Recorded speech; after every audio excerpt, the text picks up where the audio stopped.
Mei tanggal 27, tahun ke-1944.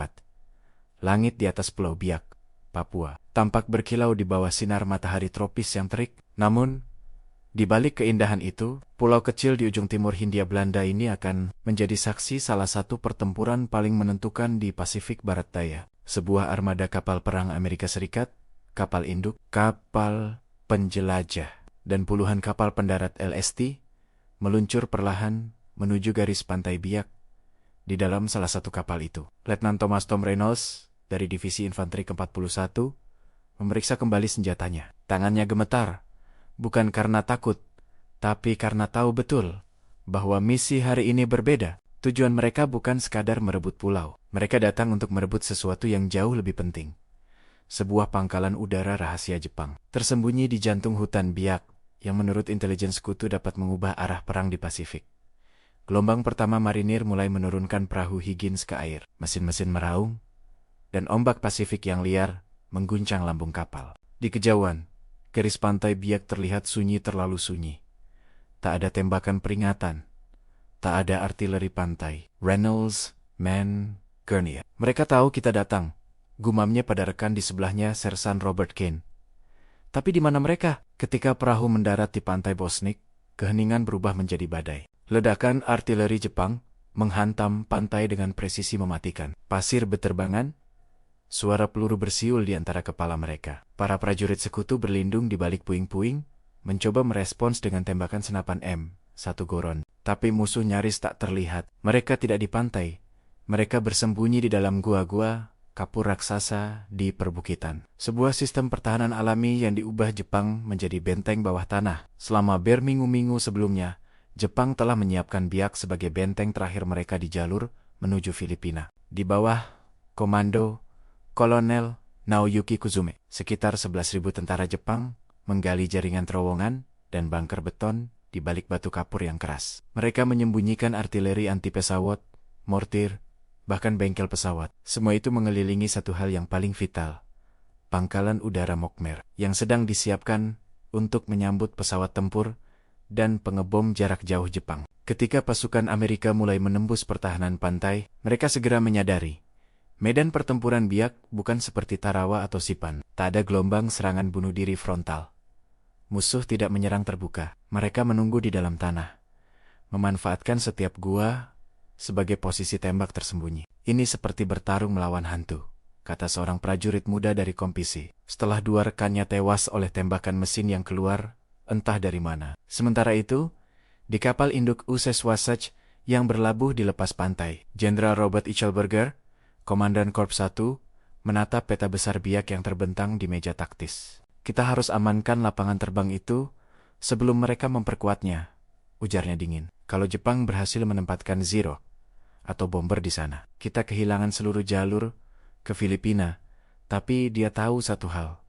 Di balik ketenangan pulau itu, musuh sudah siap mati demi mempertahankan tanah yang mereka sebut benteng udara timur. Dan Biak akan segera menjadi neraka tropis bagi ribuan prajurit di kedua sisi. Di malam hari, ketika api masih menyala di sepanjang garis pantai, Reynolds berbaring di pasir lembab dengan helmnya sebagai bantal. Di kejauhan terdengar raungan pesawat musuh, entah dari Wewak atau dari pangkalan sementara di utara. Ia menatap langit yang berawan, memikirkan satu hal yang terus menghantuinya.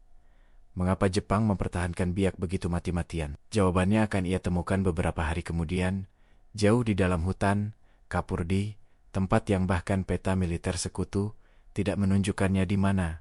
Sebuah pangkalan udara rahasia. Jepang menunggu untuk ditemukan. Terus berlanjut ke pagi hari berikutnya. Udara di Biak terasa tebal oleh aroma mesiu dan tanah basah. Di kejauhan, suara burung tropis bercampur dengan dentuman mortir yang menggema dari perbukitan. Reynolds dan pasukannya kini bergerak menuju pedalaman, menyusuri jalur sempit di antara hutan lebat dan tebing batu kapur. Setiap langkah bisa berarti hidup atau mati. Di peta, mereka seharusnya hanya menempuh 5 km dari pantai ke arah barat daya menuju lapangan terbang Mokmer.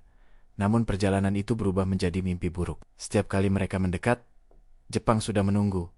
Bukan di permukaan, tapi di bawah tanah. Pada salah satu lereng bukit, Reynolds dan regunya menemukan pintu masuk gua yang disamarkan dengan daun dan ranting. Begitu mereka menyingkapnya, Hawa lembab dan bau solar keluar menyengat. Sersan Ken menyalakan senter, menyorot ke dalam, dan semua terdiam. Di sana, di perut bumi, terdapat lorong beton dengan rel besi kecil di lantainya. Di ujung lorong, terlihat bayangan besar sesuatu yang tak terduga.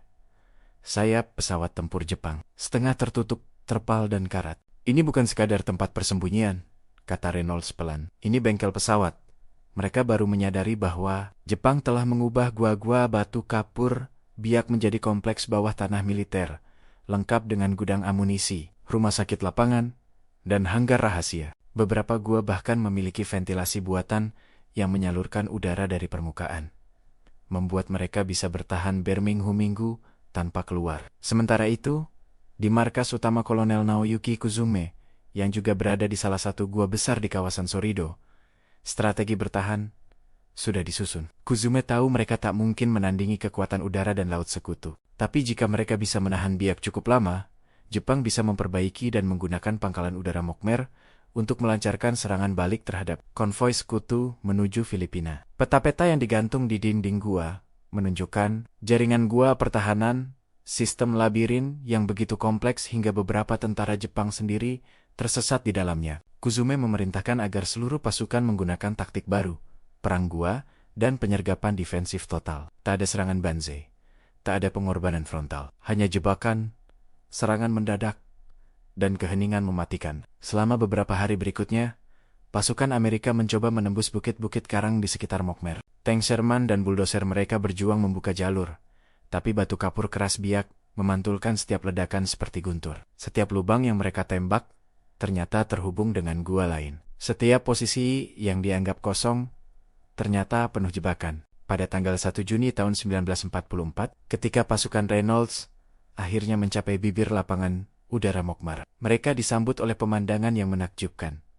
Pangkalan udara besar, namun rusak berat. Landas pacunya retak. Pesawat-pesawat Jepang terbakar di tepi lapangan, dan di tengahnya berdiri menara kontrol yang masih berkibar dengan hinomaru merah. Tapi sebelum mereka bisa merayakan kemenangan, suara peluru mesin dari arah bukit di belakang mulai menghantam posisi mereka. Jepang menyerang balik dari arah bukit Sorido dan Parade Ville, mengurung pasukan Amerika di lapangan yang baru saja mereka rebut. "Ini gila," teriak seorang operator radio. "Kita sudah di tengah lapangan, tapi mereka menembaki dari segala arah." Selama 3 hari berturut-turut, pertempuran berlangsung sengit di sekitar landasan Mokmer. Pesawat P-40 sekutu mencoba mendarat darurat di landasan rusak itu, namun dihantam artileri dari gua-gua di perbukitan. Artileri Jepang bahkan sempat menghancurkan sebuah depot bahan bakar Amerika yang baru didirikan, membuat langit biak dipenuhi asap hitam pekat. Namun perlahan, keunggulan udara sekutu mulai terlihat. Setiap pagi, gelombang pesawat pengebom B-25, Mitchell, dan panjang Minus 47 Thunderbolt menyerang bukit-bukit batu. Bom demi bom menghancurkan pintu gua, memaksa pasukan Jepang yang bertahan di dalam untuk mundur lebih dalam. Tetapi bahkan dalam kekalahan, pasukan Jepang menunjukkan tekad luar biasa. Kolonel Kusume yang terluka parah oleh pecahan bom menolak dievakuasi. Ia memerintahkan sisa pasukannya untuk bertempur sampai habis. Pada tanggal 28 Juni 1944, dengan pasukannya hancur dan pangkalan Mokmer jatuh ke tangan Amerika, Kuzume melakukan sepuku di dalam gua markasnya, meninggalkan catatan singkat.